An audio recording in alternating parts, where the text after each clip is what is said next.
think this is a good time to note the importance of a strong, well-directed, and successful varsity athletic program.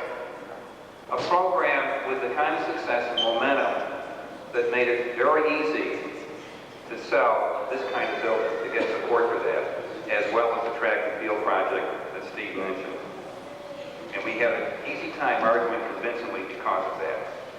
Decided to get into the Hall of Fame business last year. The person that I went directly to help us organize it and actually to chair the committee is someone who's had a long-standing relationship to our college. I could go to him and I could say, hey, what about this person back in 1962? And he'd roll it right out. This person did this and this person did that, and I can get a hold of that person and we can do this and do that. And you know, it was a person who loved Oneonta athletics, but became, I would say, kind of a guardian of our history. And so, you know, it was just kind of a natural that I asked him to take over as chair of our Athletic Hall of Fame. He's done a wonderful job. And also, we've asked him now to come forward for a second year and be our Masters of Ceremony. So it gives me great honor to introduce, hopefully, our future Hall of Famer, longtime basketball coach here at Oneonta, now a very successful women's softball coach, your old coach, John Llewellyn. John?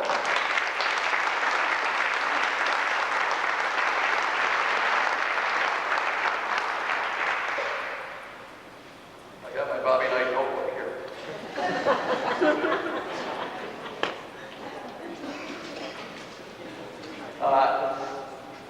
Steve, I'm ready to go through the battle now, and I'm on fire. It's a great honor for me to stand up here today, and as we get started, there's a couple of things I want to do before we get going with the program here. Number one, I want to announce all the people on the committee that threw the darts at the board, as Steve said. One is Jim Baker. Jim Baker couldn't be here today. He's in Indianapolis, but he has done a great deal. The next one is Dick Bird. Dick, you'll just stand up over there.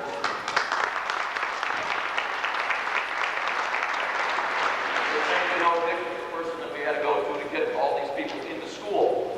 Okay, so he has a very special relationship with, I think, most of them up here. I don't think we got Frank Super in, but next year. Okay, Vince Fody, Dr. Vince Fody. He's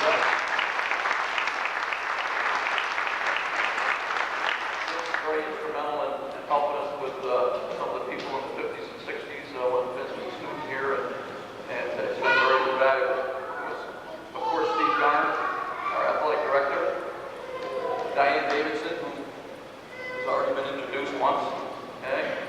Also Jeff Hazard, who's been also introduced, Dr. Gary Holloway.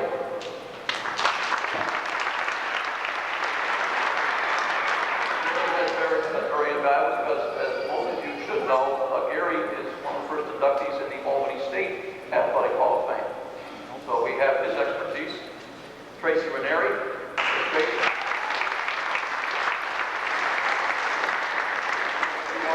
Tracy's up here bringing on some of the class for soccer players this year who are now 16-1. So we expect to see all of us know the years go by very quickly. Al Sosa. What's Al?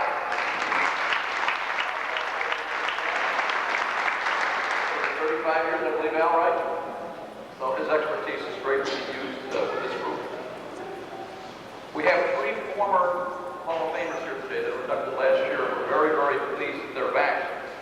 A national champion, swimmer, Ted Pierce. Where's Ted?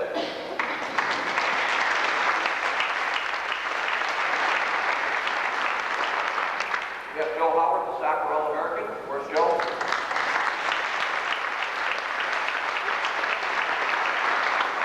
Joe flew in yesterday from California to be here. And I know he stayed at our house last night. He was in bed by 9:30 because he was very tired having been up for 2 straight days to get here. So, Joe, we really appreciate you. And Farouk Parisi, where's Farouk?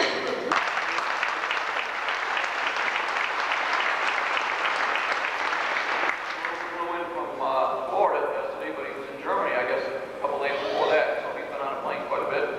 And Farouk, as you know, was the player of the year in the country. He was here, first draft choice of the Dallas Tornado, and had a great career. Still works today in soccer, so we're very, very pleased to have him here.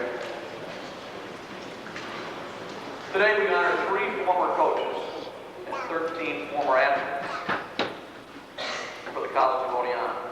The coaches are Abbott, Don, Walsh, and Garth, Stam. And all 3 of these coaches came to Oneonta in the early 60s. They had long and distinguished teaching careers at the college, as well as within their specific sport. The athletes that we honor today are multi-talented, and they cover no less than 17 sports. 5 of these Hall of Famers played more than 1 sport here. And 1 of them played 3 sports. An all-star in 3 sports. Bryan Hassett competed in soccer, basketball, and baseball. Susanne Masi excelled in field hockey and lacrosse. Callaci was a cross-country and track performer. Altamont McKenzie, soccer player, but also a fabulous track performer. And Albin was a basketball and a baseball stand-up here. So those people played more than 1 sport. Frank Super and Jackie Dalton were men's basketball stand-ups. Haag was a women's basketball stand-up. Busch-Finn was a standout softball player. Jim Green was an All-American in gymnastics. Lehr was an All-American in wrestling. And Jack Walsh and David Wheeler were national champions in diving. So these are the people today that are going to be added to our illustrious wall up here. And now, what we'll try to do is get things started. Okay, so we're not going to be here forever. So we're going to induct now our first Hall of Famer. Abbott was a cornerstone of our facilities here. Okay, Abbott came to us, I believe, in 1960 or 61. And she was one of the first pioneers for women's athletics here at the college. But she also coached the men also. At the Olympics, she coached men also. She was formerly the women's swimming and diving coach, associate professor of physical education at Oneonta from 1957 to 1982. During that time, she developed and she nurtured the program while creating more athletic opportunities at the college for women. Besides her work for Oneonta, Lee's greatest notoriety came in sports canoe and kayaking. She served as the coach for both sports for 2 Olympiads in 1968 and 1972. In 68, she served as the assistant men's canoe and kayaking coach, and then became the first woman to be selected to serve in that capacity in international competition. In 72, during the games in Munich, she was the head coach of the women's canoe and kayaking team.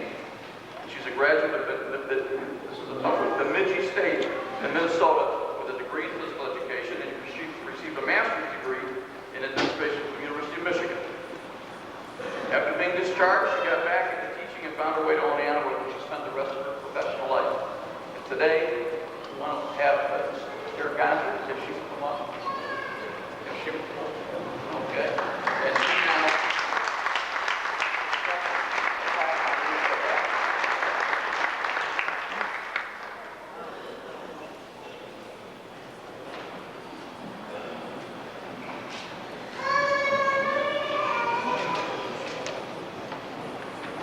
As well as the certificate, we have a Crisco shield for the inductees right now. And we're going to leave those on the table, and then the inductees will come up after.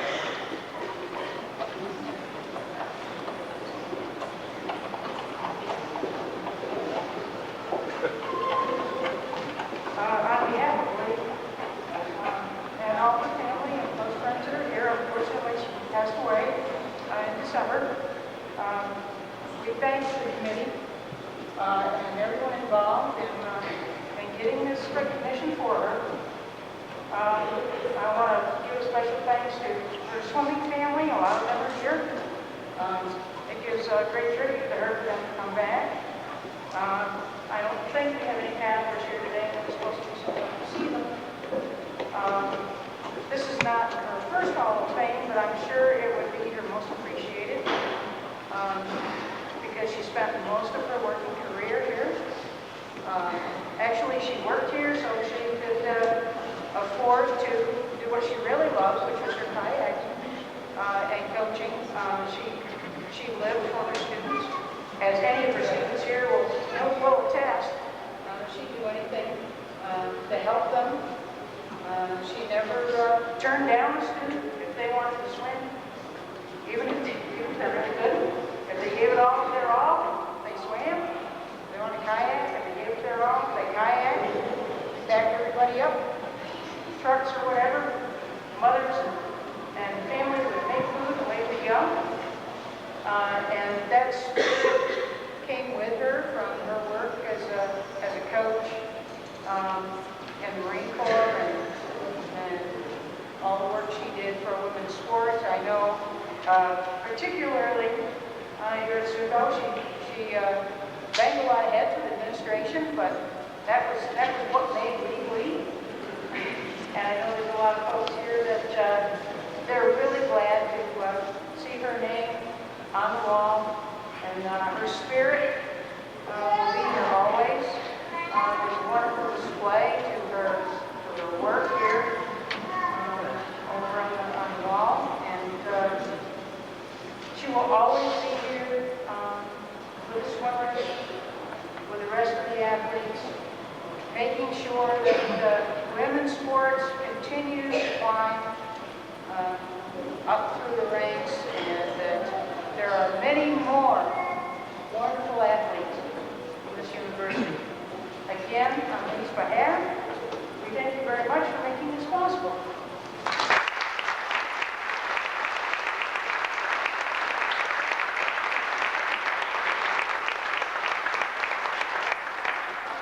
My office was right next to Lee's, and there was very rare times that she wasn't in that building doing something. And she would see me, she'd go, "Hey, Wally, how's it going?" You know, that was Lee, and she was quite a character, so we're very pleased today for her. Don Albin, from Ely, New York, was one of the top baseball players in his era while he was here as an undergraduate. He was an All-SUNY player in 1970, 1971. He went undefeated in conference play while leading the Dragons to 4 straight SUNY titles. In 1970, he led the conference in pitching and hitting while leading all small colleges in earned run average with a .47 ERA. Albin was a district all-star during his last 2 seasons and went on to pitch for 7 years with the Montreal Expos farm system, where he is a member of 1 Eastern League championship team and 2 American Association championship teams. Having coached Don a little bit in basketball, this is one of our all-time great competitors here. He was a credit to the school, did a great job as an undergraduate here, and we now bring forward Don Albin.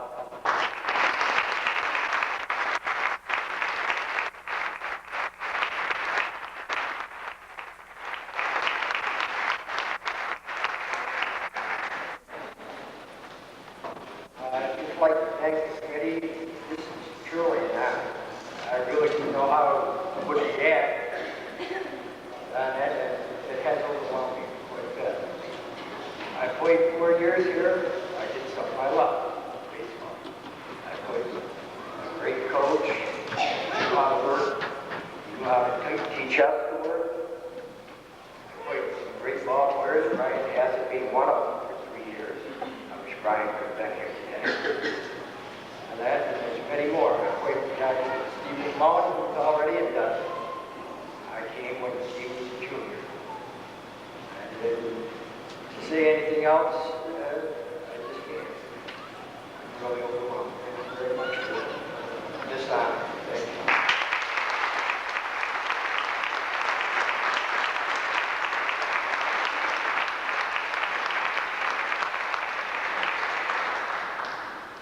We're now going to have the privilege of bringing another coach up here. When I first came here and was involved with our basketball program, we'd have basketball games.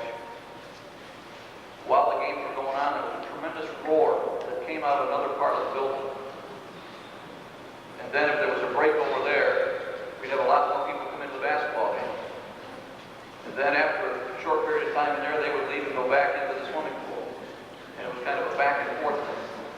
But to go to one of our swimming meets and watch this coach operate, and watch his athletes operate, and see what was going on in that pool was truly amazing. And Don Hall, who now is president of Oneonta, has been for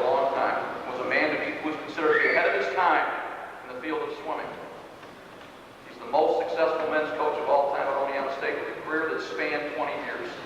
During his tenure as the men's coach, he led the Red Dragons to SUNY regional and national prominence while coaching 2 national champions and 13 All-Americans. To this day, Ball is the only swim coach to lead a Red Dragon squad to the SUNY championships, which he did 5 times, including 4 straight times from 1967-1970.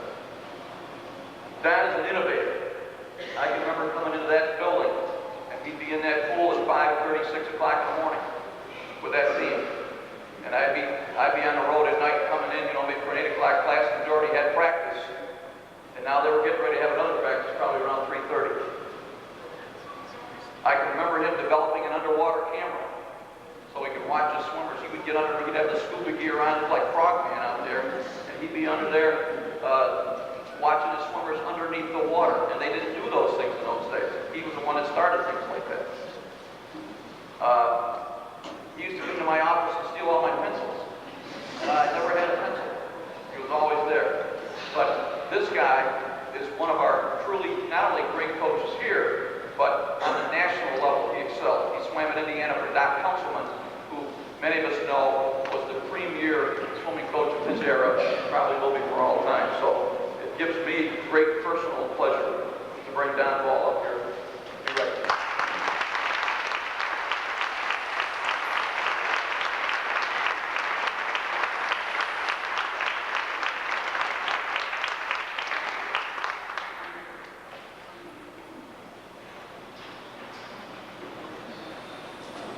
Steve said that this is our turf, and everyone here is from our turf. It's supposed to be easy to speak on your home turf. And, well, I was a swimming coach, and this is a basketball stadium. So, I'm going to ask all of you to take a few minutes and head for the pool. We've got some swimming suits for you over there, and that's going to make it a little bit easier for me. Last evening, we were sitting as a family and going over the schedule for the weekend.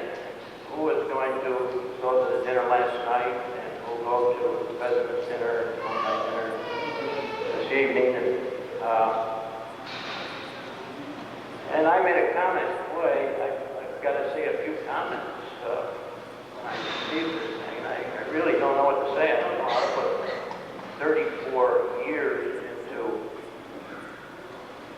they say 2 minutes, but I hope to give you another minute on that. And my grandson, Bryan,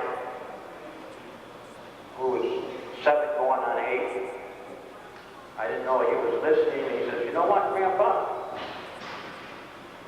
You could start by saying, Your Honor. Yes. And I said, that's what I think I'll do. That's a good idea. And I really am.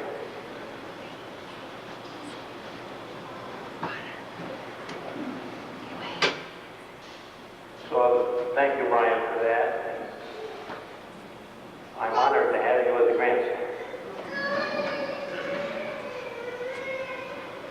I've got a lot of people to thank, as you would expect. That's what we've been doing, thanking people for our experiences.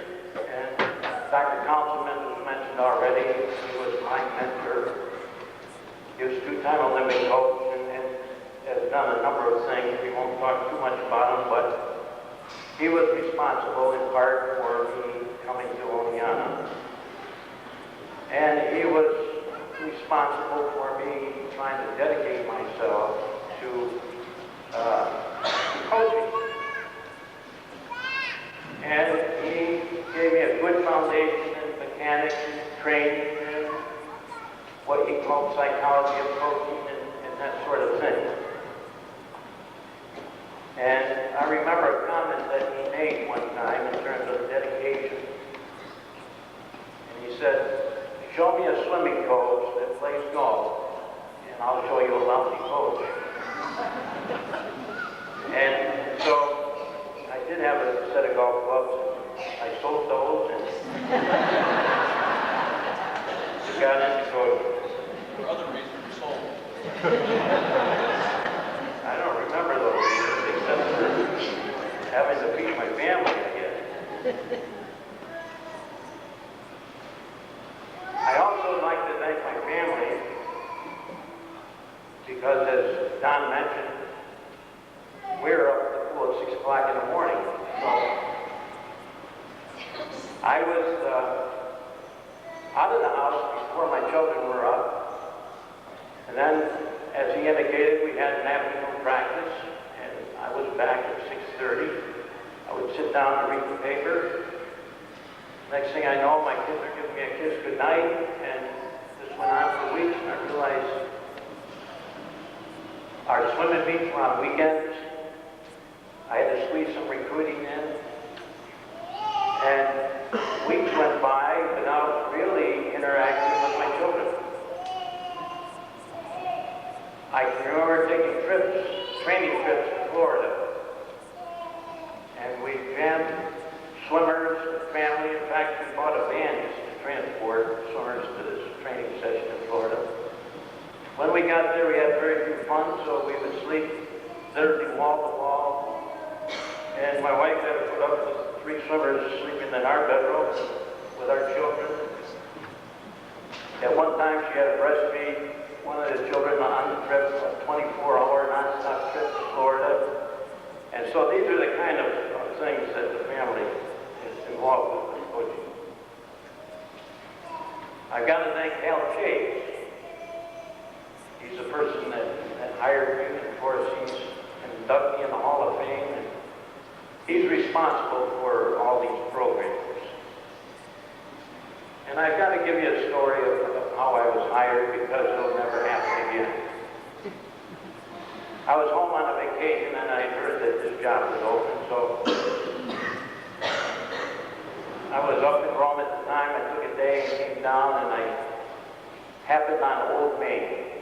And that's all I could see, State University College in Oneonta. No, it wasn't that, it was the New York State Teachers College. I walked down the halls in the wood creek and all I could see was steno pool, and I was looking for a swimming pool. And I couldn't smell any chlorine, and so I said, well, I don't want to work in a facility like this. So I started out. Somebody stopped me and said, can I help you? You look lost. And I said, well, I came to see about a job. And he called me in the office. His name was Hennessy. He was an administrator in charge of facilities. He had all these materials laid out on the desk of materials he was ordering for the new Gazette building that had been completed up on the hill, which you couldn't see through the trees. And he said, well, I know Hal Chase is out of town, but why don't you stop over at his house? He lives only a short distance from here. Leave him a note. His wife might be there. I did that, and no one was there, and I found a scrap of paper. My name is Tom Hall. I came down to see about a job. That evening, he called me, invited me down the next day, and showed me around all of Oneonta. New building, new campus. We stopped by the president's house on East Street. He was out in a strawberry garden, a great big red hat on. He shook my hand, started picking strawberries, talked to me a little bit. That ended up in my interview with the president for being hired. Then, a few days later, he called me and said, I got it narrowed down to 3 people. He said, it might look pretty good for you. And then a few weeks later, he called and he said, we want you. I said, that's great, because I would like to go there. He said, Don, you've got to do one thing, you've got to make an application. So I said, okay, I get materials in, and lo and behold, now, I know what people have to go through today to apply for a job. All kinds of professional preparations, and hundreds of mailings, and that type of thing, number of rejections. And that's why I say that probably won't happen again. And that was because of Dr. Thompson's connection, and that was because of Hal Chase.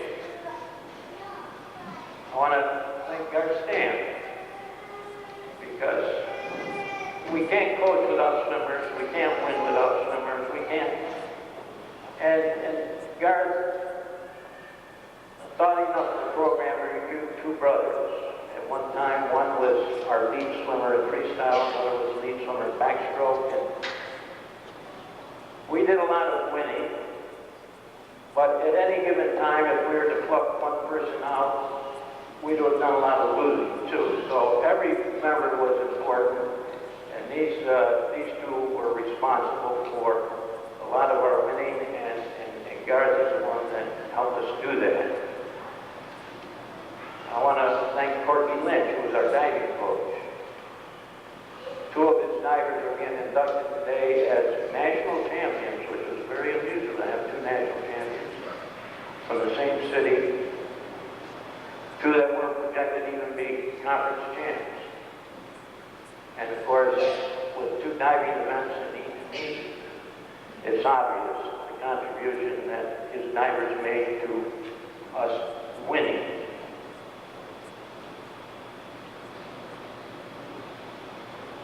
I was sitting in the office with that councilman one time, and he got a phone call, and he spent 5 minutes, and he was real nervous. He said, "You know who that was?" He said, "That was Mark Stitt." And he just called to say that he accepted Indiana University as his school. And he was nervous, and we went for a walk down the wall, and he said, "You know, Don," he said, "I've got movies of him underwater, and his stroke is perfect. I know about his family, I know about him, and he's so good that my grandmother can coach him. And she's been dead for 8 years." And so this just points out that good athletes make good coaches, or good athletes help to make coaches look good.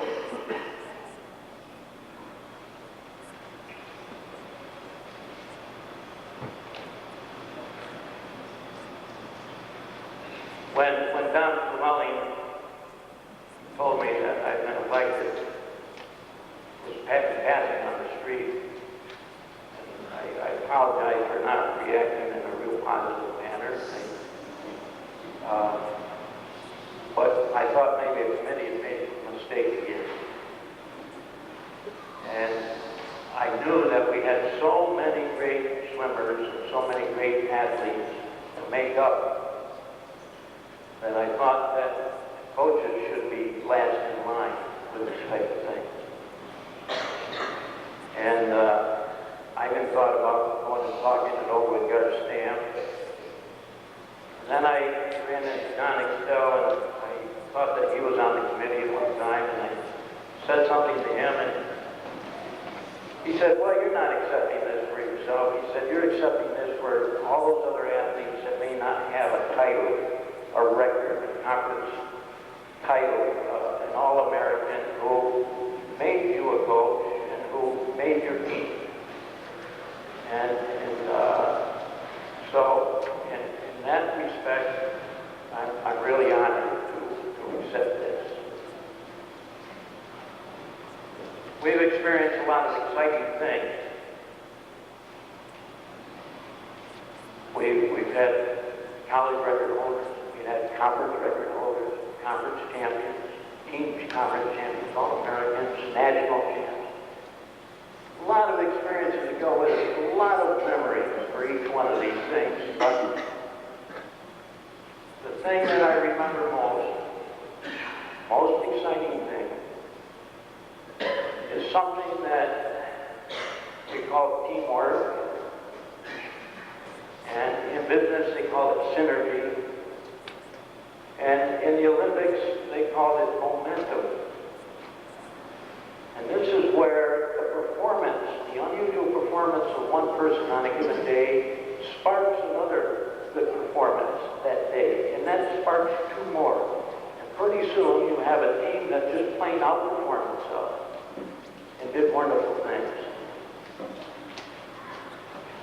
And I can remember, I'll give you this incident. We were going up against Portland, and on paper they were supposed to win, because we knew what their times were, our times. It became a puzzle. So we had one swimmer, Keith Benjamin, who normally swam the 1,000-yard swim. That's 40 lengths of pool. And he went into that event. And he had a tough time. He had to win it in his last length. And as usual, the coach and maybe the manager would meet the swimmers at the end of the pool to congratulate them. And I met him and said, "No, don't say a thing, don't react. Climb out of the pool as usual, go put your sweats on, you're going to swim the next event, 200-yard freestyle." He closed his eyes, did what I asked him, went back, he got his pants on, and he couldn't get his tops on because it was announced for his next event. He went in that event.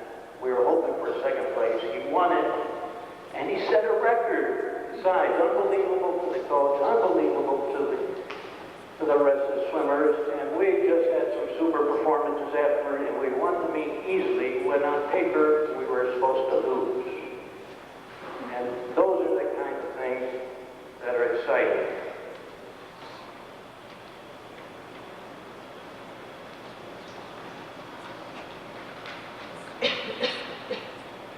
So we've got a great weekend ahead. We've got a good soccer game, a rival game this afternoon. And my prayer for them is simply that they experience this synergy, this teamwork, this momentum, that in reality means that 1 + 1 can equal 3, or 4, or 5. And one of my grandsons is one. And I hope that that happens this afternoon. Thank you very much.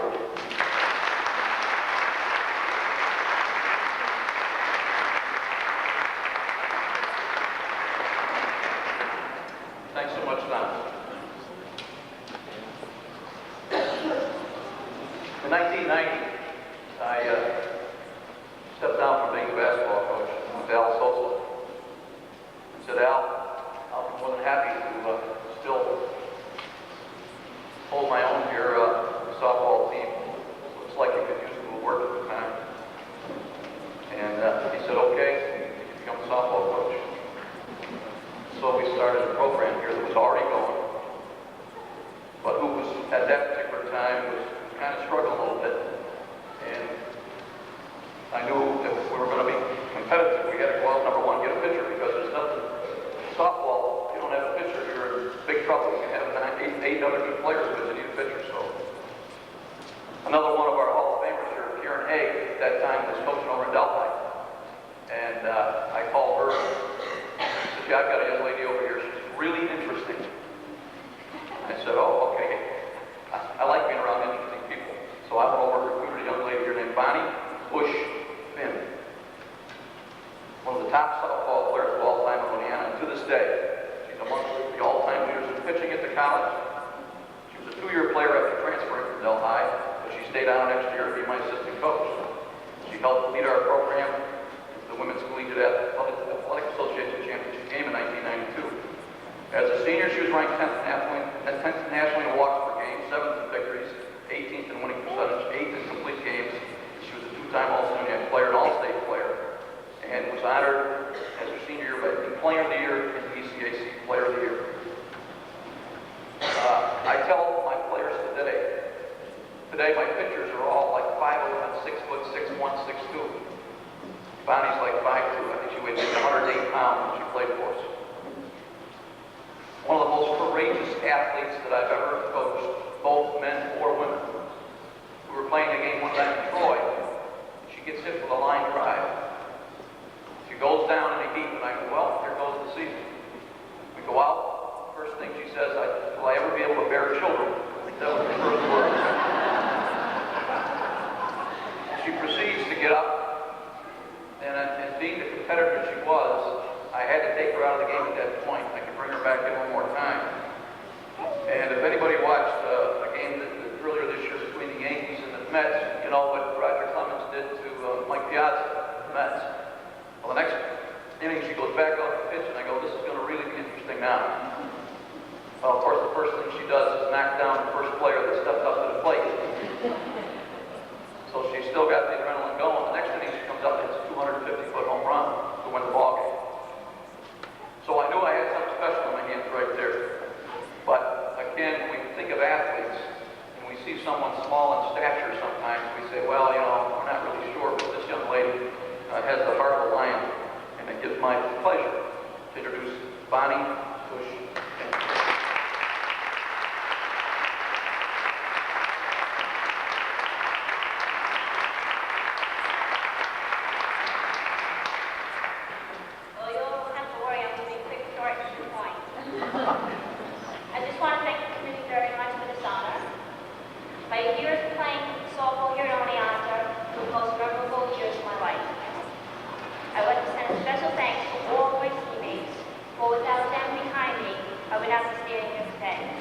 Coach said before that achievement is one of the most important things.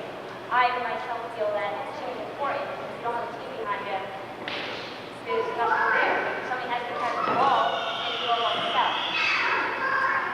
I will like to thank Coach Lou and John Sprant, who's not here today, for having the faith in me to recruit me and for putting up with all my antics, not to be personal. And thank you again very much.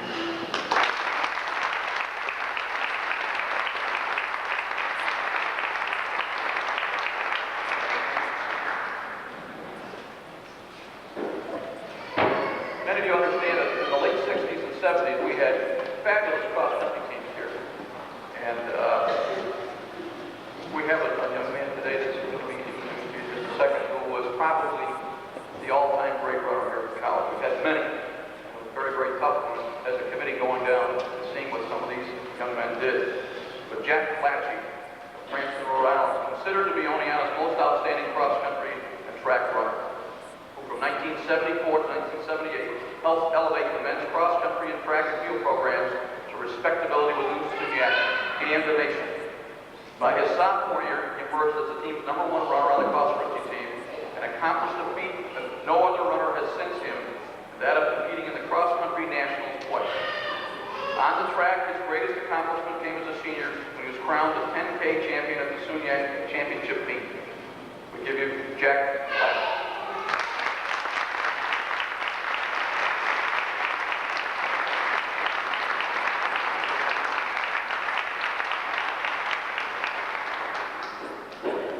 Thank you very much. I want to thank the committee and all the people that put this event together to make me and my family feel welcome coming back to Oneonta. I want to take this opportunity to do some things that I'm ashamed to say I didn't do 20 years ago. There are a lot of thank yous that I should have said that I didn't, so I'm going to take that opportunity now. First, to my mother and father, who sent me to college, and my mother and father are hard-working people, very honest, and they sent me and my brother and all my sisters to state university system throughout the state, and we've all had successful lives based on the education we all got in the state university system. I also want to give special thanks to Mr. Burr. You know, unlike a lot of other people, I didn't come to Oneonta State highly recruited. In fact, I was very ordinary as a high school runner. And probably less than ordinary as a student. And my first application was rejected. And I've always been very, very thankful that Mr. Burr showed some faith in me and gave me the opportunity to come to school here. And I made the best of that.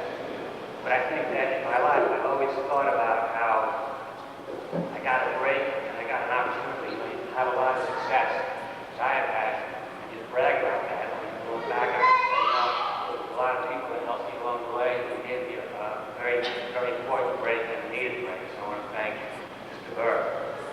I'd also say a special thank you to the professors that I had that not only gave me a lot of knowledge, but much more importantly, taught me to think for myself and to analyze information, give me the tools to do what I've done as a student representative all my life. Particularly, I'd like to thank Dr. Iverson, Dr. Conway, Dr. Carson, and Professor Lockton, who stand out most of my life, and I've thought about them a great deal over the years. I'd also thank people who don't get a lot of credit, people who make the university work every day and not a very glamorous way. People that work in the dining hall, people that answer the phones, people that clean up, all people that make the university take, you know, I want to thank them. I want to thank the college for settling my sweetheart, my wife. We've raised 3 children, and my wife is class of 77. Most of all, I want to thank Coach Hurley. Coach Hurley is truly outstanding for 2 reasons.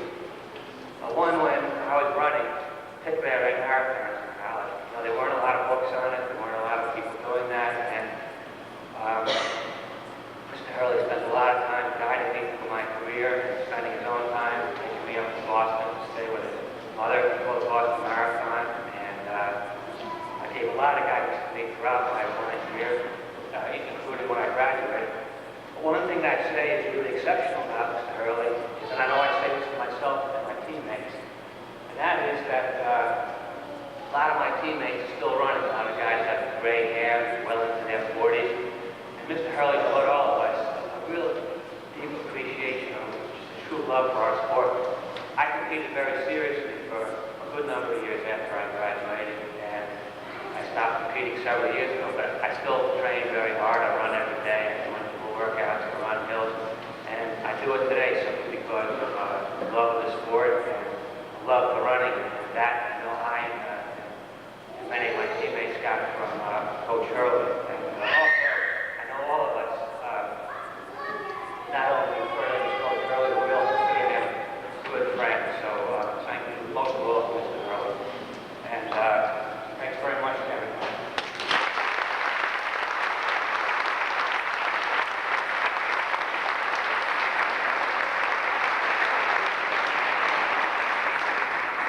Thank you, Jeff. This next young man came to us in 1971. Out of, was it the Bronx, Jackie? Well, he kind of set this place on its ear when he got here, I'll tell you that. And he's continued to do that for a number of years. Jackie Dalton now lives in Plattsburgh. And I can remember him saying to me when he was a young student here, how he couldn't sleep at night because it wasn't noisy enough. He was used to the Bronx. And he had a tough time that first year kind of getting used to upstate. Of course, now he's living in Plattsburgh. Jackie's one of the all-time great players to wear Red Dragon basketball uniform. During his 3 years of varsity players, all SUNY selection each year, including being selected for conference MVP as a senior. He led us to a 45-22 record during those years, and he was head to make ECAC appearances. He was the first player here to reach 1,000 points as a varsity player. And his senior year, a fellow by the name of Stam in New York City came up with an idea. Let's have a SUNY-CUNY all-star game. So they took the best players from the 10 SUNY schools, and they took the 10 best players from the athletic schools upstate and put them all together in an all-star game. And Dalton was the MVP easily in the game. Next year they had it again. Another of our players was MVP, and then they stopped the game, I guess, because we had too many MVPs. I will tell you this about him. I coached basketball for a long time. And as far as court generalship and being smart, when he stepped on that court, we've had no fear here since then. When he stepped between the lines, he knew exactly what he was going to do and how he was going to do it. And I'll give you one quick story, then we'll get him up here. We had a ball game with Albany State one night, and they're the arch rivals at the time. And our point guard came down and was sick right before the game. So we're going, uh-oh, point guard's pretty important. Jackie kind of played all over the place wherever we needed him, but basically he was a 6'2" post guy. So he comes to me and says, I can bring the ball off the floor. I said, yeah, right. Yeah, you can bring the ball off the floor. He says, Coach, I can bring the ball off the floor. I said, okay, we'll give it a shot. I figured he'd be down about 15 after about 5 minutes. Sure enough, he brought the ball off the floor. Okay, backed his way up like post guys did. Okay, gave the ball off to the 2 guard, went into the post, directed him to throw the ball to the wing, and then dropped it into the post where he could then do his thing. And I think that's probably why he wanted to do that, because he knew he could control the game that night versus someone else. But he was one of the most enjoyable players we ever coached, one of the greatest competitors, I think, is Jackie Dalton.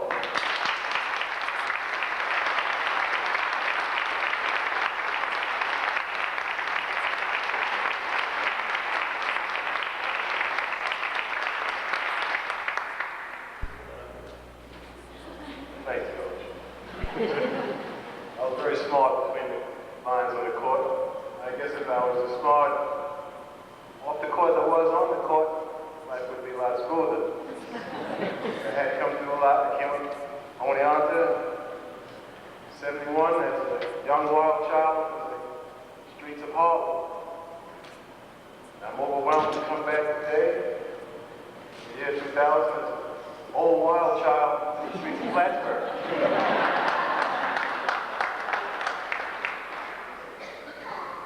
During that time, you know, right after the 60s, coming up here, not knowing what to expect, I walked around, bracing myself, not knowing what to expect. But I gotta say, this institution opened its arms to me. People were legit, on the money, coaches legit, told me what the real deal about life was. Slowly but surely, I got straightened out.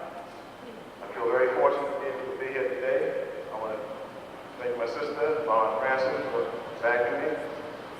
Special thanks to my girl Isabel.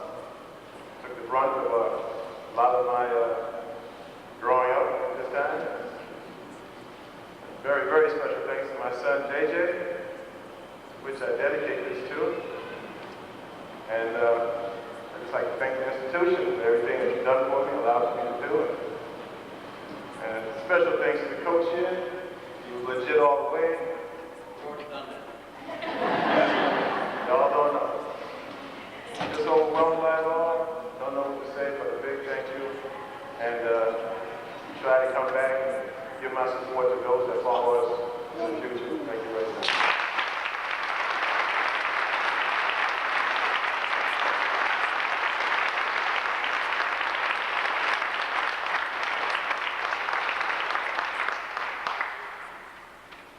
During the 60s, 70s, and early 80s, we had a gymnastics program here at the college, and it's one perhaps maybe one of these days we'll get back. Jim Green carried the torch of the gymnastics team that competed from the mid-60s to the early 80s. He was an outstanding all-around performer from 1978 to 1981. During his career, he was a gold medalist on the parallel bars at the 78 North Atlantic Gymnastics Championships. In 79 and 80, he was a gold medalist in the same event at the NCAA College Division Championships. And today, Jim could be with us, but we have his coach, Dr. Joe Federo, who will accept for Jim. Joe?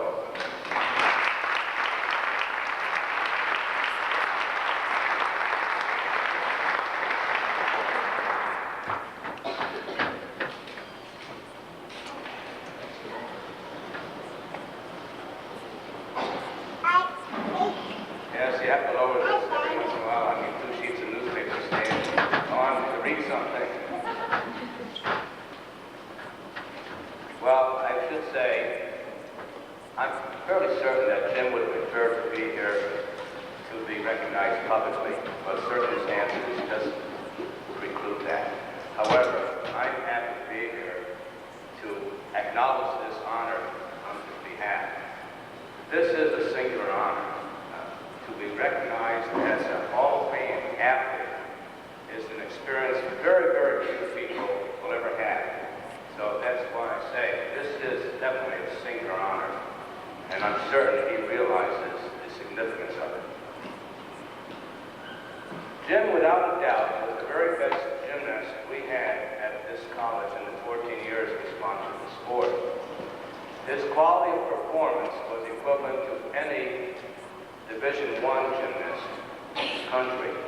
And evidenced by that is the fact that 2 years in succession, he did qualify for the NCAA College Division I championships. At that time, performers in the 6 individual Olympic events could qualify for the ultimate championship, that's NCAA Division I. That is not the case now.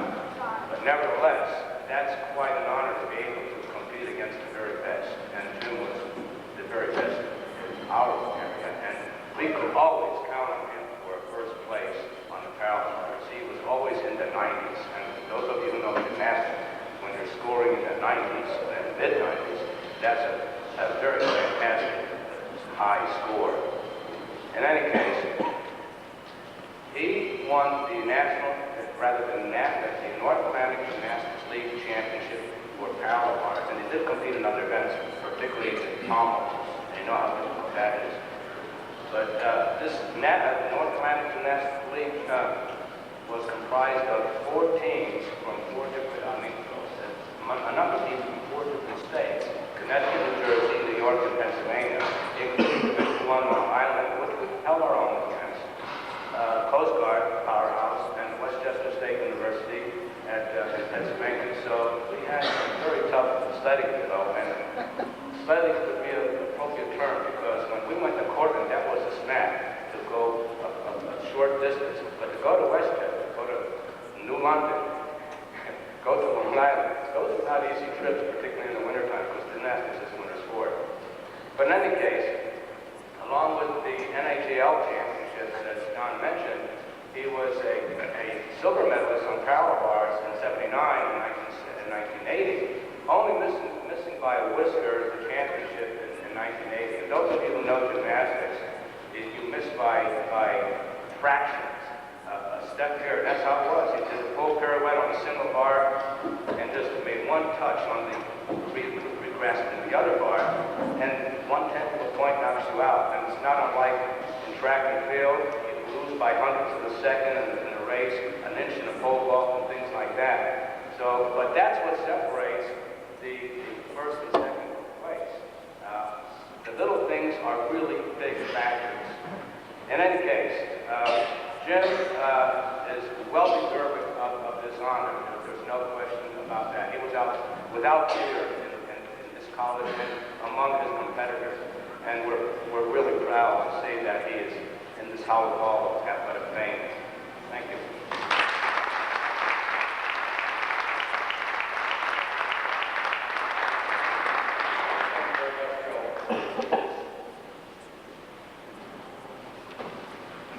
Bryan Hassett of Orangeburg, New York, was a standout performer in 3 sports while wearing a Red Dragon uniform for the soccer, basketball, and baseball teams.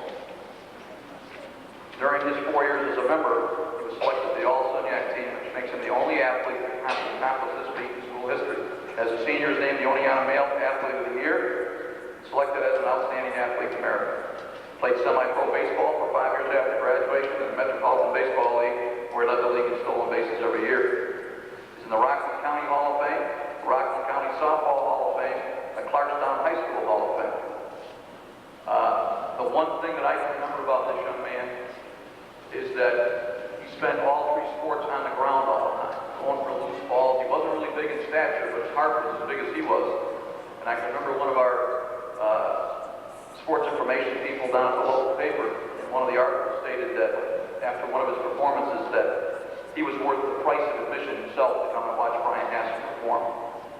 And we're very lucky today to have Dr. Gary Holloway, who coached him when he was a freshman here, to come and accept this honor for Bryan Hassett.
So, I would like to thank the committee for having invited me. Certainly a deserved honor. And I would like to, as I know Bryan would, extend my congratulations to one of the other inductees here today. He's joining. Thank you.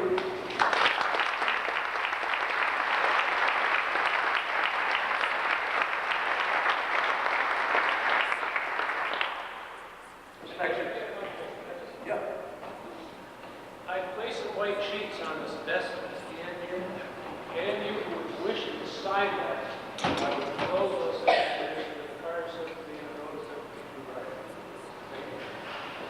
Thanks, Gary. This next young woman was a standout women's basketball player here. And I've known her since she came to us as a freshman, I believe around 1980 or 81.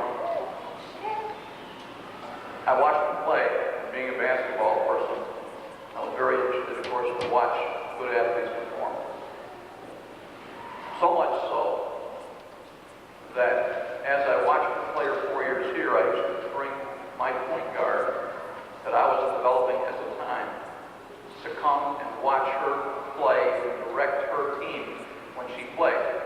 And I don't think he appreciated it at the time, but after he watched the skills that she possessed and how she directed her team to victories, I think he got the idea. So she doesn't know this, but she helped me in my program by having my kids watch her play.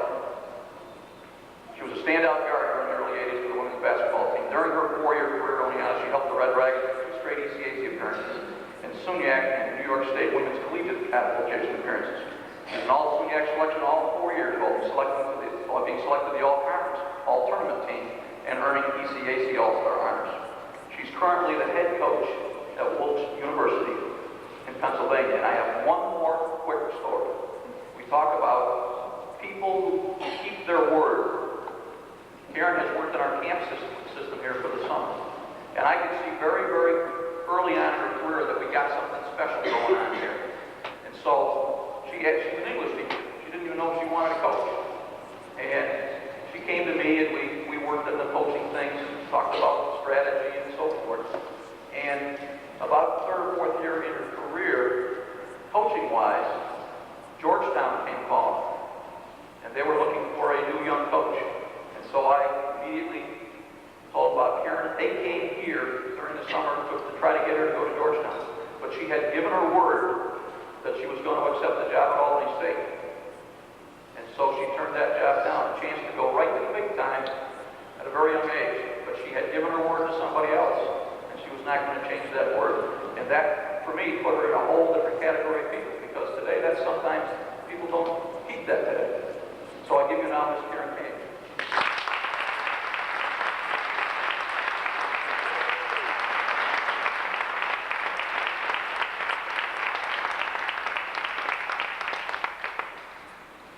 He always told me I was stupid for not going to Georgetown.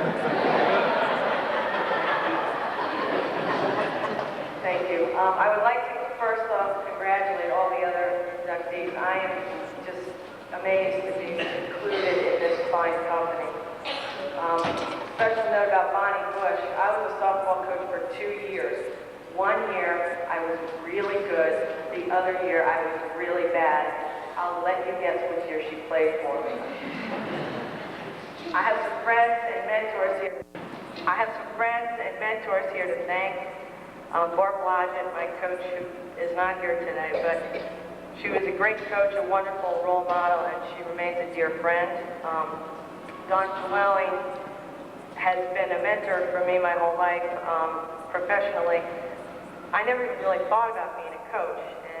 He's the man who got me on track. He's guided me over the years in every job I've had.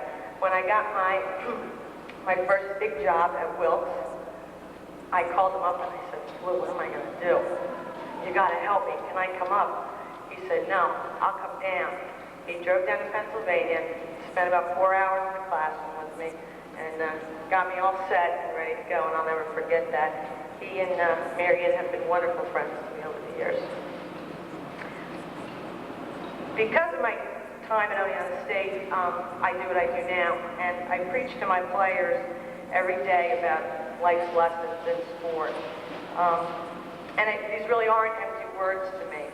The battles that I fought here on the basketball court, that we won, some we lost, that served me very well and have helped me recently win some very important battles, both on and off the court.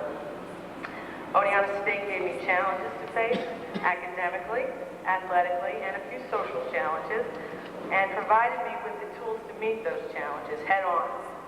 As much as I learned about sports here, I learned even more about life. I'm so proud to see the wonderful accomplishments they've made here. President Donovan, you and your administration deserve great thanks and congratulations for the tremendous strides.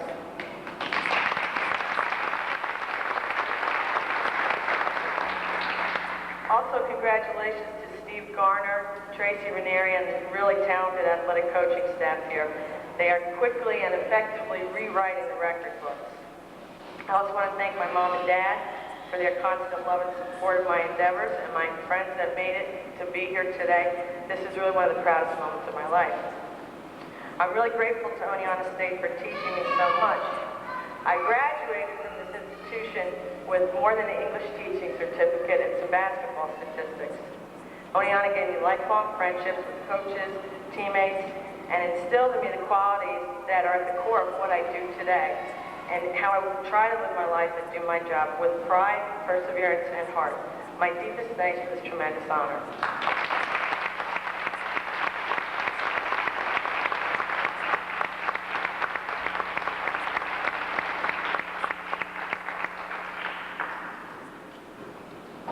In the late 60s, I can remember many times when we had the one gym over there, as everybody remembers, and so there was something going on in that gym every night. Whether it was a basketball game or gymnastics meet or a wrestling match. And my roommate in college was a wrestler and All-American, and the best man at my wedding was an All-American. So I have a real interest in wrestling because I didn't have a choice. And I can remember coming to the wrestling matches in the 60s and early 70s, in which Al Sosa was coaching, and he had a great young team. And wrestlers are really competitive and kind of different people because it's a one-on-one sport. It's really one of the true sports that really have one-on-one. And he had some great teams, but I can remember having to get to the match when the 67-pounder was wrestling, because if you didn't get there early, the match would be over that quick. And wrestlers, some are finesseful and some just go out there and grab the other guy and throw him on the mat and it's over. And watching this next inductee wrestle reminded me like of a Sherman tank coming through the forest. You know, he went out there, he tied up with the person, and the next thing you know, bang, the match could be over that quick. Gary Lehr of St. Johnsville, New York, brought honors to the wrestling program during his varsity career, a career that spanned from 1965 to 1969. Two-year captain, four-time All-SUNY champion, four-time national qualifier at 177. As a senior, he was a college division All-American and qualified for the Division I tournament while being chosen as the Oneonta Male Athlete of the Year. I give you Gary Lehr.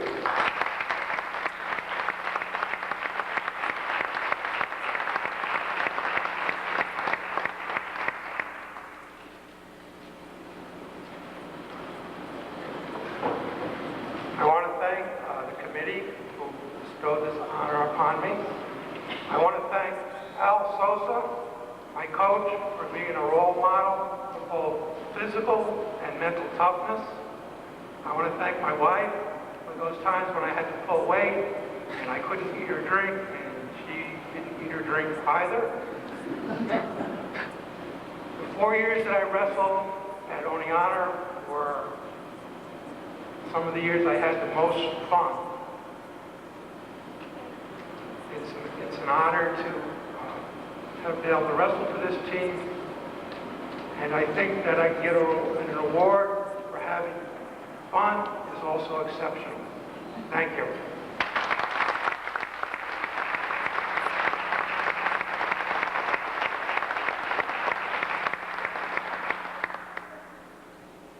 Our next award winner had to make it all the way from Jamaica here.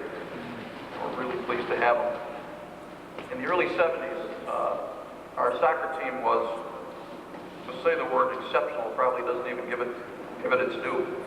We had an unbelievable number of fabulous soccer players that Garth somehow got to come to upstate New York. And I can remember when he brought this young man in, that he was one of the most unbelievable, quick people with a soccer ball that you would ever see. And it's interesting how they blended Altamont's talents in with Joey and Farouk and all the other great players that were here. Altamont McKenzie, was living now in his native country of Jamaica, is another one of the great soccer players in the school's history. He was a member of the 1972 team that played for the College Division National Championship.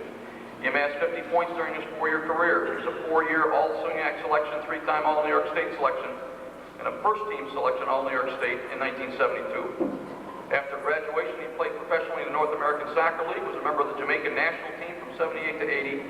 He was also an All-New York State track and field member in the 440-yard relay team.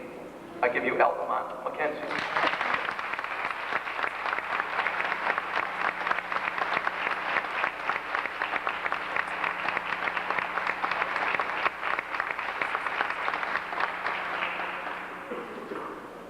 It's great to be back. There are a number of people that I must thank. As a matter of fact, would not have happened without Coach Stam. Didn't realize what was going on then. After leaving Oneonta, then it dawned on me what had really happened. What struck me in the first year was the coach having all of these funny talking people around me. They all had accents. I was the only one talking normally.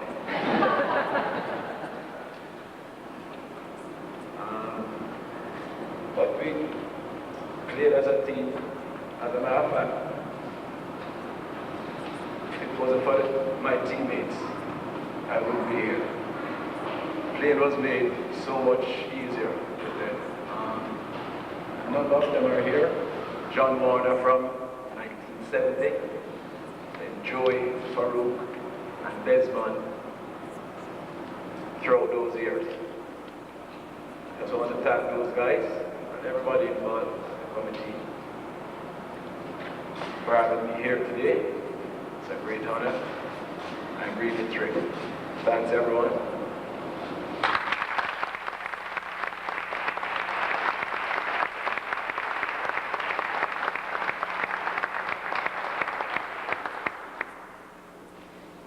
Late 70s and early 80s, we had fabulous field hockey teams. Great lacrosse team for a women's program. We're just getting off the ground. And this next young lady still holds all the records for both of those teams. Susanne Masi is one of the most prolific scorers in the history of both the field hockey and lacrosse programs at Oneonta State. Her 140 points in field hockey and 264 points in lacrosse still stand as career best for the Red Dragons. During her career, she was a 2-time All-American and 4-time All-State selection in lacrosse, while being an All-New York State performer all 4 years in field hockey. In field hockey, she helped the Red Dragons to an NCAA berth as a freshman, and was instrumental in helping the team win the ECAC championship 2 years later.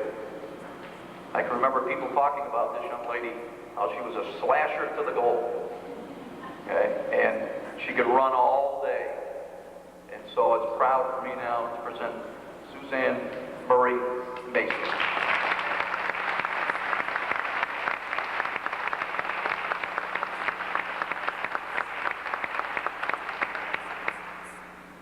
Thank you all so very much for choosing me as one of the members today.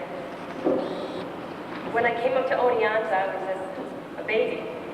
I left my husband today, then my boyfriend, crying on my front steps, with my mother driving us up to school with my identical twin sister. Being the baby of 7 children, I want to thank my mom for putting me through a wonderful college. I left 4 years later as a proud female athlete. And I want to say thank you to all my team members that are here today that surprised me last night for coming up to see me, and my wonderful friends and their families here today, and my best friend and my husband, Mario, and our beautiful son, Bryan, and our daughter, thank you for falling asleep, Nicole. And I thank all the teachers and the coaches. Brenda Meese coached me for 4 years as a lacrosse player and as a hockey player. She's not here today, but I want to thank her very much and thank everyone involved with the college. Thank you.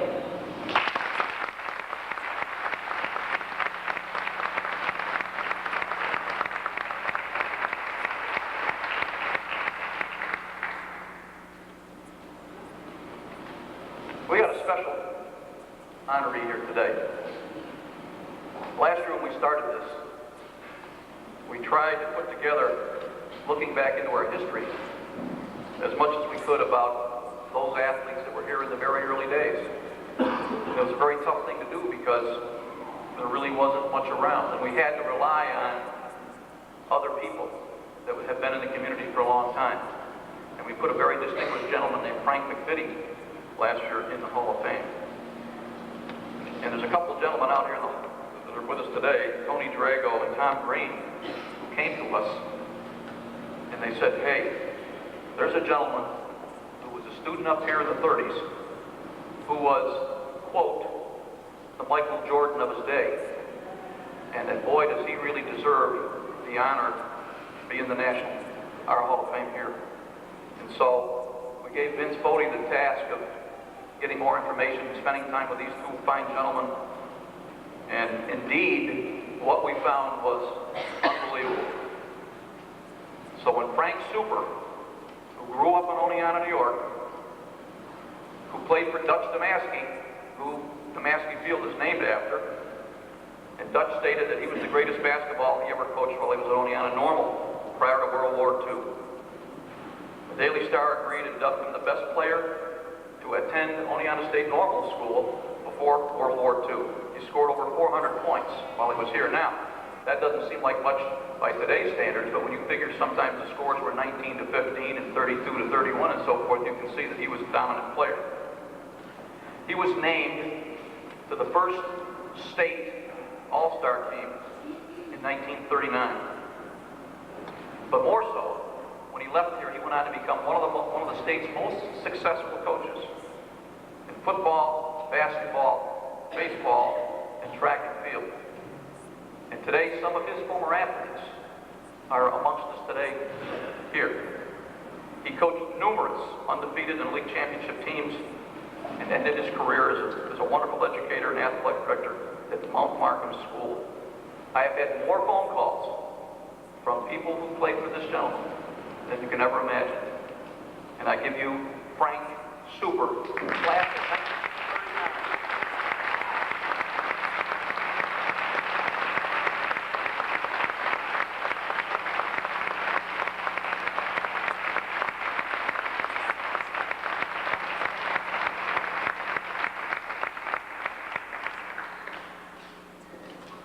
Michael Jordan. You believe that? Wouldn't you go Marcus or Alaska? I really don't know where to start. But I understand they always say the best toward the last.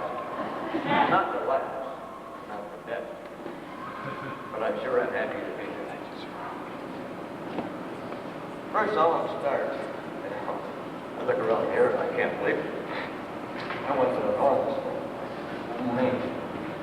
One building. We had a gym that had posts about 6 feet. We were playing.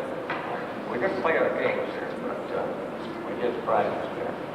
And if you put an arch on your ball, you run around because it's the ceiling.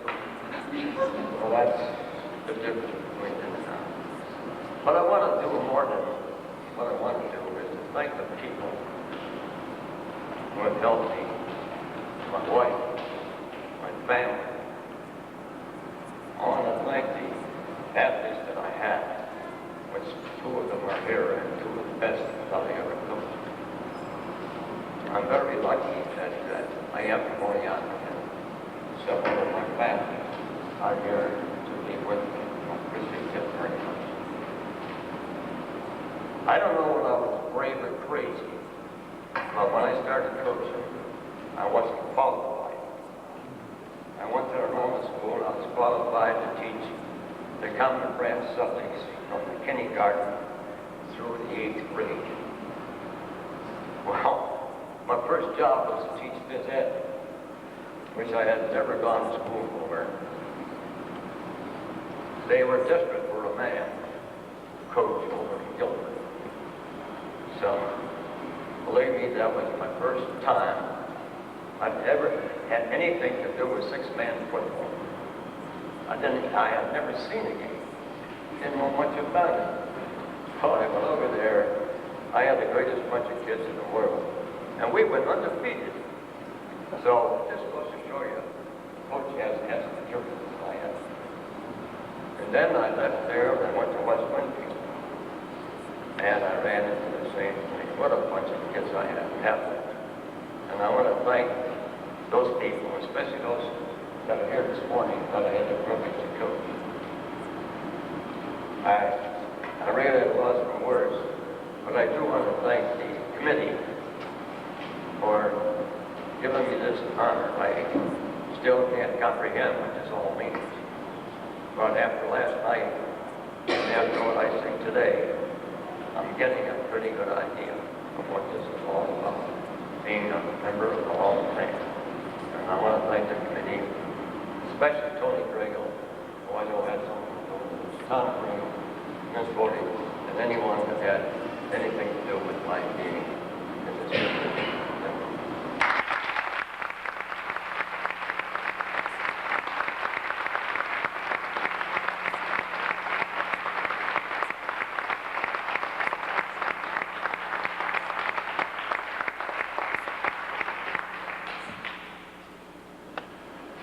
We now move to our two national champion divers.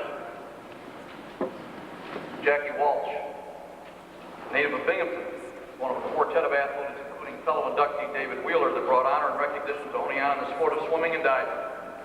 Walsh was a six-time All-American in the 1 meter and 3 meter diving while winning the Division III national title in 1977, the 1 meter event. I'll repeat that. 6-time All-American. He is the last diver from the college to be crowned as national champion in the 1 meter board. And a quick story, when he left here, he kept diving. Well, how do you keep diving? Well, he went down to Mexico and dove off the cliffs. Wide World of Sports, remember that? Okay?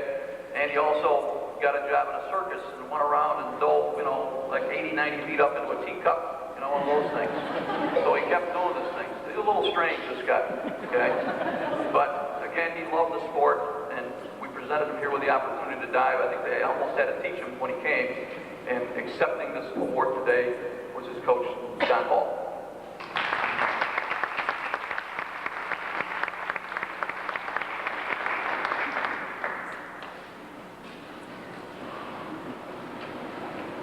Corky Lynch, both of these divers, coach, bought his plane ticket 2 months ago. He's ready to come up from Virginia, and a couple of nights ago he called and had a medical problem, non-threatening, but a medical problem that didn't allow him to come up. And so he asked me to receive this for him, and I said, wow. I said, I knew them, but I didn't know them well as a coach. And he didn't give me too much information. But of course, they're national champs, and that's an unusual thing. And Coach Lynch was an unusual coach. Councilman did years of research on what makes a good coach, and he used the faculty to do that. Psychology department, sociology department, different things. And he used to go back to the same places to recruit good swimmers, and he was wondering why one coach was a real stinker. I hope I don't misrepresent Johnny Knight or Bobby Knight, but maybe like that. And another was like a father image, a loving person, all the time. And he said, how can these two opposite approaches result in the same good programs? And after years, he came to just one conclusion. You've got to kick them in the pants. or pat them on the back, but you can never be indifferent. And these two guys were exact opposites. He already said a few things about Jackie. Jackie was 5'4",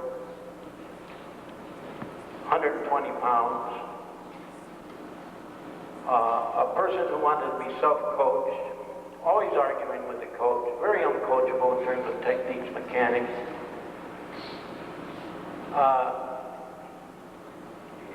In fact, we wanted to put his picture on the wall over there, and he was angry that day. He said, "No, I didn't want my picture up."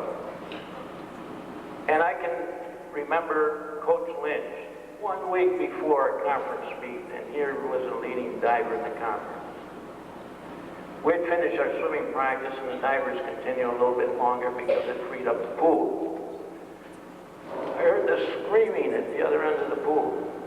I looked up, there's Coach Lynch and Jackie Walsh. And I heard some words I didn't want to hear. And I saw him stamp his foot, and I saw his arm go up like this.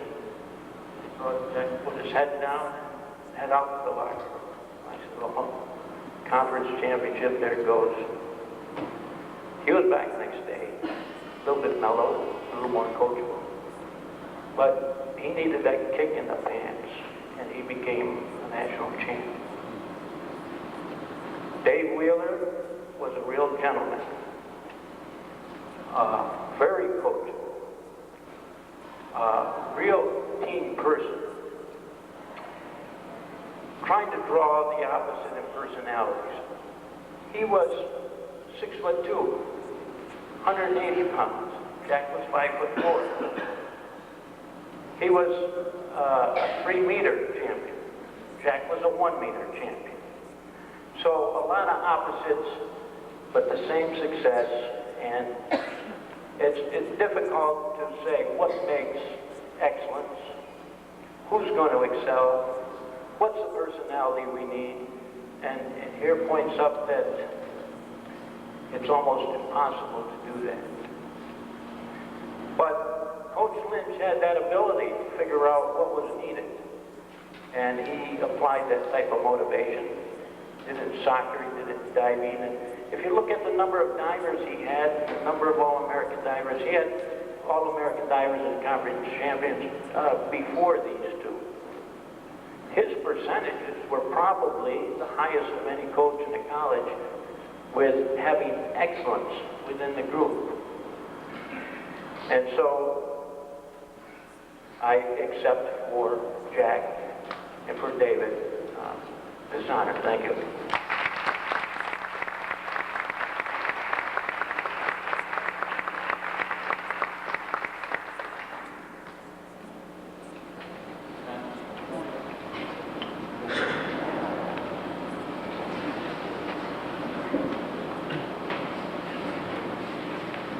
We end the program today with our last inductee. And when he stands up, he gets up there, and you'll see he's the tallest inductee in the Hall of Fame.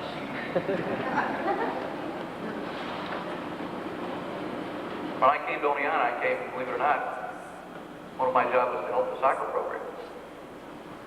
So I met Garth Stam. And I knew Garth's exploits as a basketball player because he's in the Basketball Hall of Fame, or the Hall of Fame at Roberts Wesleyan, where he was an undergraduate. So I knew he was somebody special. He helped me a great deal as a young coach here because he'd had experience. He was successful. He was a basketball guy. And he chose at 6'8" to be a soccer coach instead of a basketball coach. And what a job he did.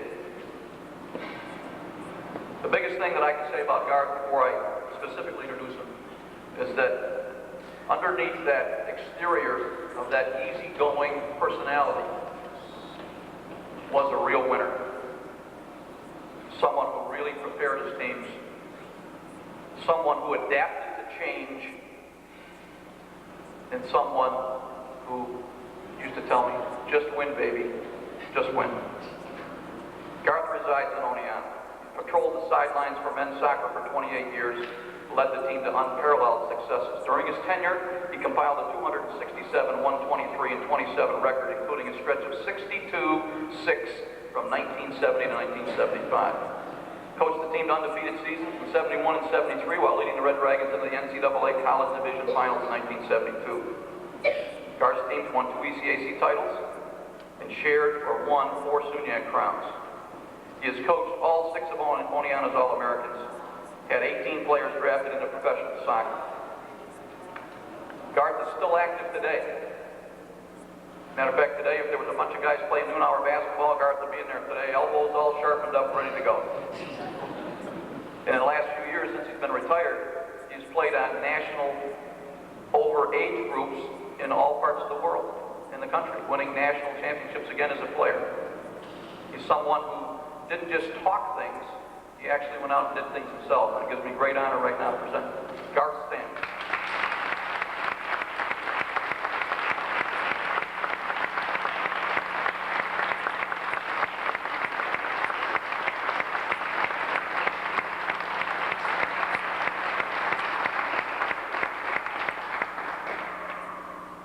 Thank you, John, for those kind words. And I wish it was John Ball that I was listening to right now. Appreciate the words that he mentioned today. Stirred me. I certainly want to give a sincere thanks to the committee and all those that are responsible for this honor. A special thanks again to my parents, both passed on, and my college coach. Notice some of the coaches don't refer to coaches. Well, my coach I had at Robert's Wrestling, Dr. Robert Bassista, was instrumental in my going into physical education and the coaching. So I appreciate that very much. My wife, Jean, and family, of course, they're all here. All my children are here, and all grandchildren are here, so I appreciate that very much. And of course, you've heard Dr. Hale Chase's name mentioned. And he's a special person to those that were hired by him. I was the coach. I got 2 jobs in my entire career. I was hired back after I graduated from Roberts Wesleyan. And so Hale Chase was the coach at Oneonta. So we would compete back and forth. And when the opportunity came for him to do some hiring, they built a new building, the Chase building, he gave me a call, and that resulted in me coming to Oneonta. Probably, I should mention that, as Don did, Dr. Netzer gave the interview. And after Hale showed the wife and myself around the campus and around the town, we went in to see Dr. Netzer. And I remember him, he went in his desk, he pulled out a little book, and it was about that big. In that book, he had every teacher's salary and what he could offer, and he had it all right there in a little book. And that was the book, believe me. So he said, he looked at it, yeah, you like it. I don't remember filling out an application. So, Hale Chase was instrumental in the lives of the coaches that he hired here. So I still a special thanks for him. And of course, all the players that played for me, and many of them are here today. If I start mentioning names, I know I leave out some. I appreciate you all. And by the way, immediately after the ceremony, we're going to have a team picture of all my former players. So if you just stay and we'll have that taken care of. So I'm going to mention something about Solomon. And he said in Ecclesiastes, we must be humbly grateful for our lot in life. There I am. You know, none of us selected our parents, and the truth is that our success is more of a gift of God and the results of our own personal maneuvers. So, I'm sure some of you would like to hear some of the history, or a little bit of the history about soccer, so I'm going to mention a few things. Won't take too long. But in the spring of '61, I did receive that call for Dr. Chase. We said we came, and the famous words, "You'll like it here." And I used that many times when I had recruits. They'd be in the office.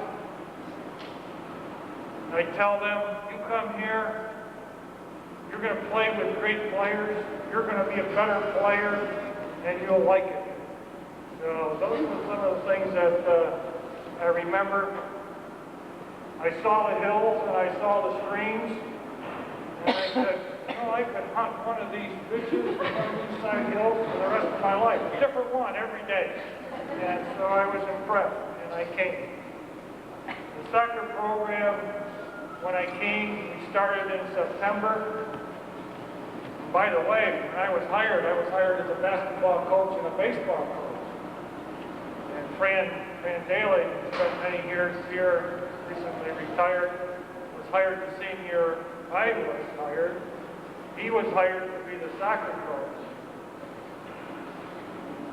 And the baseball, he was hired to be the baseball coach. So we got together and we made a switch. Down in Old Main, the pipes were running through. I had a duck get up and go to my chair in my office. He felt more comfortable with the baseball program, and I felt more comfortable with the soccer program. So I became the soccer coach and the basketball coach, and that's how it happened. After, as I say, the season started in September and ended in October. It was just a short time. Maybe we played 10 games, maybe 11 games, and after that season was over, we get those high boots, big cleats on it, and we put them in a box. Send them off to the reconditioning outfitter, and they'd come back for the next season sometime towards the winter, and we'd be ready for the next year to start. In 62, 63, 64, 65, I spent my summers at Indiana University, and 65 and 66 doing a paper. So my life was a little bit of soccer, some basketball, and going to school. We did get good players. We had good players here, believe me. One of them is right here now. Rick Horton came all the way from Southern Virginia. He came in the same class as I did. He's here. I mentioned his name. We did have some good players. They were all conference in high school and so on. In 1968, I said to Hal, I said, I'd like to get some more talented players. He was the kind of a guy who said, okay, what can I do, you know? So I drove down to Florida, and Hal had scraped up enough money somehow with a ticket, and I flew to Jamaica. And I went around. I had one contact there, a fellow by the name of Robert Stubbs, in 65 or so. Graduated from Oneonta State and went as a Peace Corps person down to Jamaica. So he wrote me a letter and said, come on down, there's some players down here. So I got on that plane in Miami and I flew over to Jamaica and I met Bob. And rented a car, which was an experience because it was a small car. And I had a tough time getting in the car, and I drove on the wrong side of the road, and I didn't know how to put it in reverse. So when I wanted to back up, I had to get out of the car and push the car. But I went around to some of the schools, and I would knock on the door, and the headmaster would say, what would you like? And I said, I'm looking for soccer players. And believe it or not, that's how I got Altamont, McKenzie, and Desmond Monroe. My first two recruits in Jamaica. At the same time, in the spring of 69, from Slough Town Boys Club, came Joey Howard and David North. They came over. They played on our field and played against our team, talked to them, and believe it or not, both of them were accepted and came to Oneonta State the following year.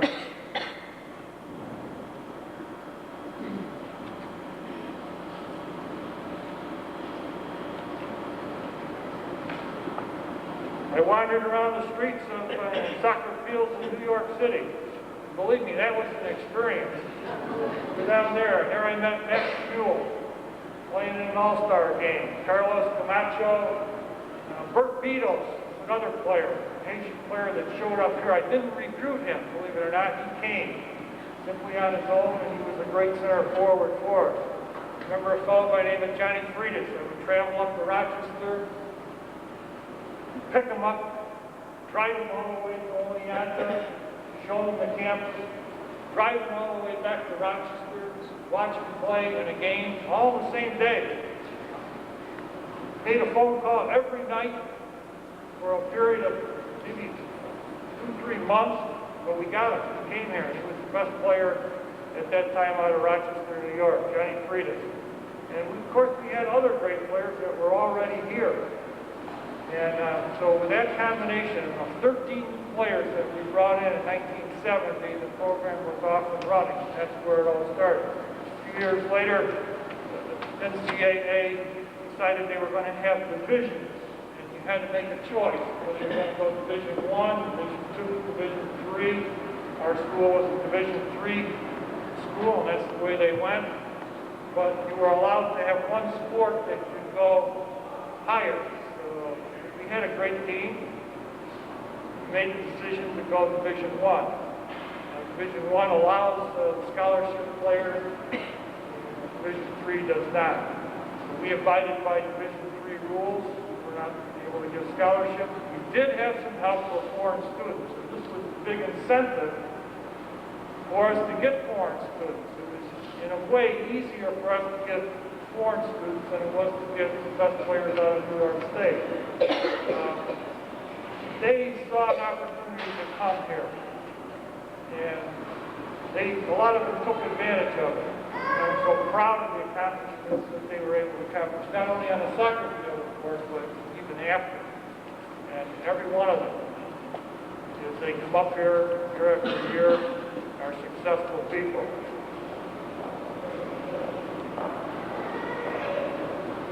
So we did go to Division I, and we did have some help from the Office of International Education. When I found out that they had tuition waivers for foreign students, that was a big incentive for me to go and talk to them, because now I could offer them something. If you qualify in the English system with 5 passes at the O level, we can get you in this college. And then we talk to the food service people, and we can get you some work. You can do the dishes, and you can get a meal. And at that time, John Ball and myself, we had a house on State Street, and so we had some places to keep them, and relatively cheap. And so a lot of our player foreign students would come here under those circumstances. And they did a terrific job for us, and that circumstances allowed them to come. Okay, but we didn't have any athletic scholarships, just that tuition waiver. By the way, that all dried up in around 1961.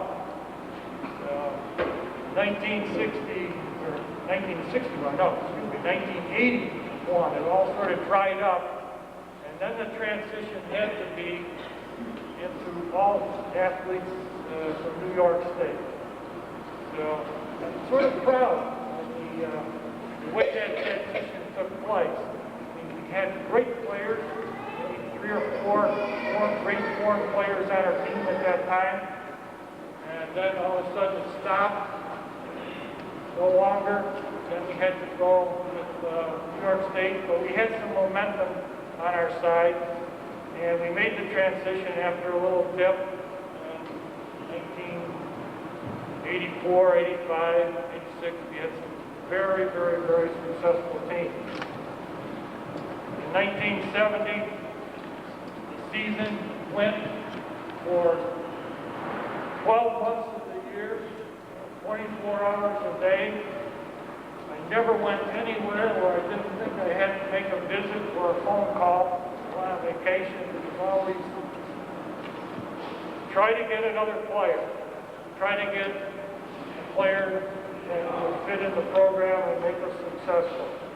So recruiting took over, and some of the coaches have said, great players make great coaches. There's a lot of truth in that, for sure.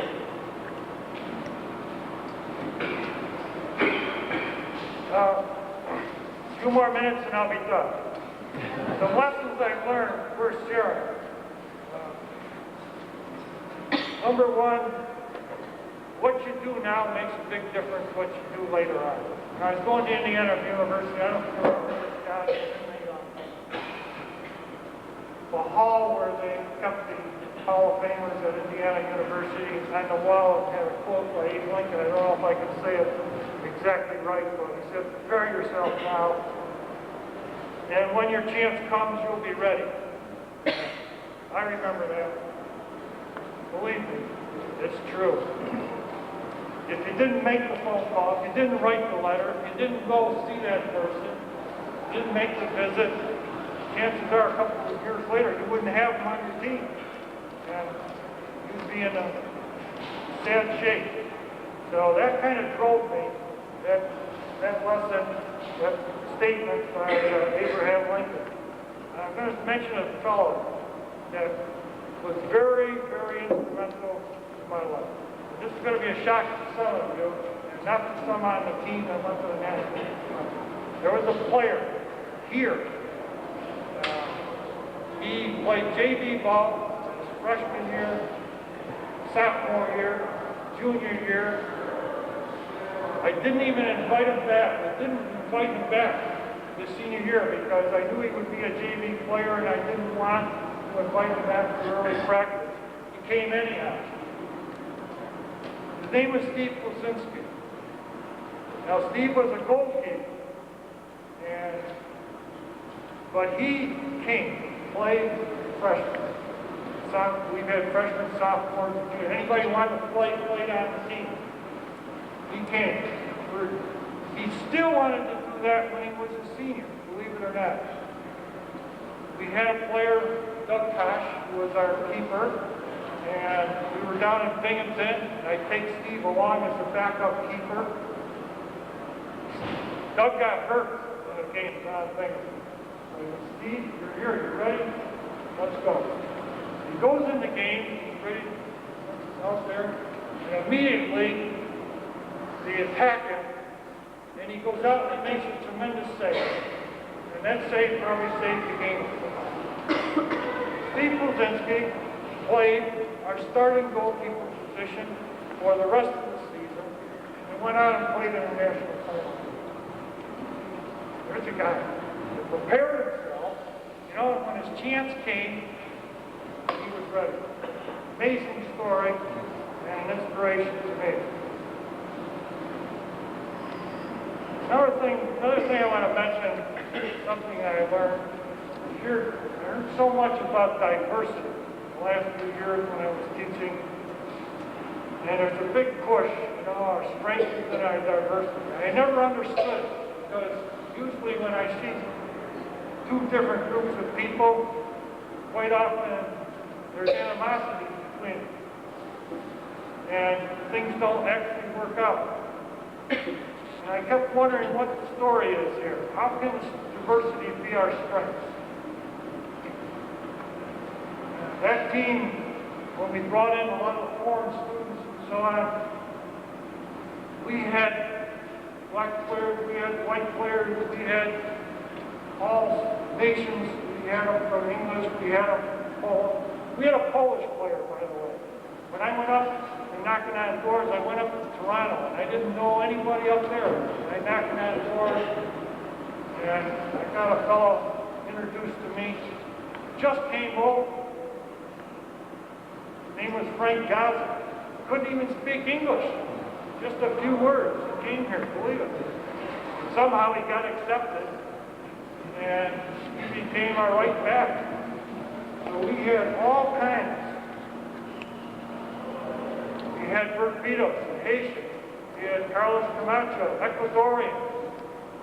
And I mentioned some of the other players, you know, where the nationalities came from.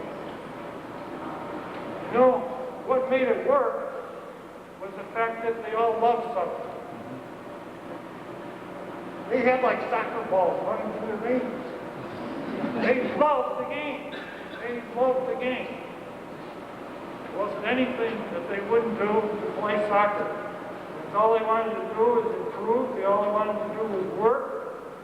And they all had the same goal: to play soccer, to win, to be the best. And that's what made them great. I honestly believe that. One more page and I'm done. Now, to be successful, I had 3 things that I came up with. Number 1, each player has a job to do. He's got to do his job. If you're a right winger, for example, well, let's say a right back, like Frank Garth, I mentioned, he had to defend the winger coming down on his side. He had to do certain things when the ball was over here. He had to do certain things to defend. The ball came to him, he had to head the ball away, far and wide. So he had to have a job to do, and he was expected to do that job, and as a coach, we had to train him to do those things. And then number 1, 2, you have to do it to the best of your goal. So if you were playing in that position, if you did the very best that you possibly could, in that situation, you're trained to do it, you were going to be successful. And the third thing was that you had to do it every time you were called upon to do it. And those made successful people. For instance, if that winger came down and he beat you 1 time, but you did your very best, he came down on you 10 times, every time you had to do the best to clear the ball and prevent him from scoring, getting into the scoring position or get the ball in the box and have a goal scored against him. And those 3 things made successful people. And I've always tried to teach my players that. Maybe not back in the 70s. I think I more or less picked this up maybe in the 80s and so on. But a player has a job to do. He has to do it to the best of his ability. He has to do it every time he's called upon to do it. Sure, I made an investment in Oneonta State soccer, and it's been my life. And the success I've had any, I consider it a gift. Believe me. I want to thank the committee and all those involved again for bestowing upon me this honor. And as my health is good, you'll still see me in the gym playing junior basketball, playing in the senior games. You'll still see me driving my 87 minivan. You won't see me hunting my 2 dogs because that's done in the middle of the night. I'll still be trying to revive my golf game, which I did give up after 40 years, trying to revive it. And I'm still going to come and I'm going to watch and support Oneonta State Cup and the athletic program here at the State Cup. Right? I have a lot of things racing through my mind, and last night I had a dream. I'll tell you about the dream, and that's it. My grandchildren are here, and they wanted to go out and see the deer. We live next to a little wooded area right next to campus, and the deer are all around us, and they bed down right close to the house. So I took my grandchildren, this is my dream, I took them out to show them the deer. And little saplings around, kind of a secluded area, and the deer stood up, and I could see the deer. But my grandchildren couldn't see the deer. And when they started to move, then they could see the deer. And when they started to run, then of course they couldn't see the deer. So, thinking about the soccer program, the program here at Oneonta State, for soccer and all the other athletic teams involved. You know, some of us see. We see what's happened. Others don't see it. It hasn't happened yet. You know? This thing is starting to move. It's getting, when the deer stood up, that reminded me of the program. Going forward, gaining momentum, and pretty soon the deer, they put their flag up and they run, and you see them, and they're off. And I believe, you know, speak to the soccer program or the other parts of the athletic program, the work that Steve has done, the work that the administration has done to help this thing go, it's amazing. And I think we've got better times ahead. We had great times in the 70s. It was terrific, I can tell you. But I think we're going to see something spectacular as things go on. And I leave you with that. Thanks again.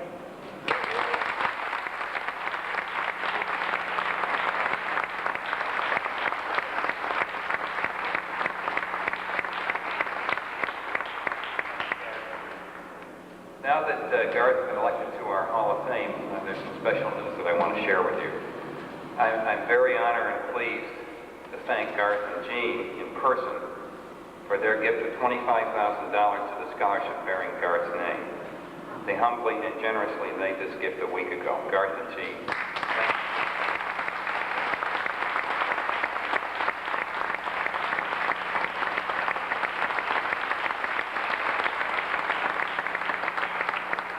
thank you. So much for your years of support. We really appreciate it so much. Thank you.